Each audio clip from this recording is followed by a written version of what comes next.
கர்த்தருடைய பரிசுத்த நாமத்துக்கு ஸ்தோத்திரம். உண்மையுள்ள சாட்சியும் மரித்தோரிலிருந்து முதல் பிறந்தவரும் பூமியின் ராஜாக்களுக்கு அதிபதியுமாகிய இயேசு கிறிஸ்துவின் நாமத்தில் உங்களுக்கு என்னுடைய வாழ்த்துதலை தெரிவித்துக் கொள்கிறேன். கிருபையும் சமாதானமும் பெருகுவதாக. வெளிப்படுத்தல் 6வது அதிகாரத்தில் 12 முதல் 17 வசனம் வரை, 6ஆம் முத்திரை உடைத்த பொழுது இயற்கை சீற்றத்தினால் சோலார் சுனாமியின் ஹீட் தாங்க முடியாம எல்லா கண்ட்ரீஸும் பங்கர்ஸும் டனல்ஸும் உருவாக்கி அதற்குள்ளாய் ஒளிந்து கொள்ளும் பொருட்டு அவர்களுடைய ஜனத்தொகைக்கு ஏற்ப எல்லாரும் கட்டி வச்சிருக்கிறாங்க.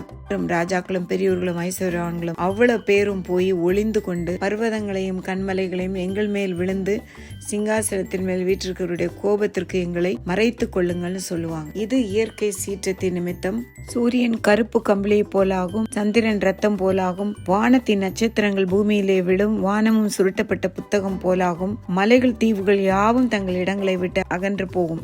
6ஆம் முத்திரையை உடைக்கும் பொழுது பூமி அதிர்ந்து கர்த்தர் படைத்த எல்லா படைப்புகளிலும் மாறுதல்களும் ஆட்டுக்குட்டியானவருடைய கோபாக்கினியின் மகா நாள் வந்ததற்கான அறிகுறிகள் நடந்து கொண்டே இருக்கின்றன. கடைசி காலத்தில் இருக்கும். கர்த்தரிடம் திரும்புவோம். இன்னும் தேவனை ஏற்றுக்கொள்ளாதவர்கள் இயேசு கிறிஸ்துவை உங்களுடைய சொந்த இரட்சகராக ஏற்றுக்கொள்ளுங்கள், ஆயத்தப்படுங்கள். கர்த்தர் தாமே உங்களை ஆசீர்வதிப்பாராக. ஆமென்.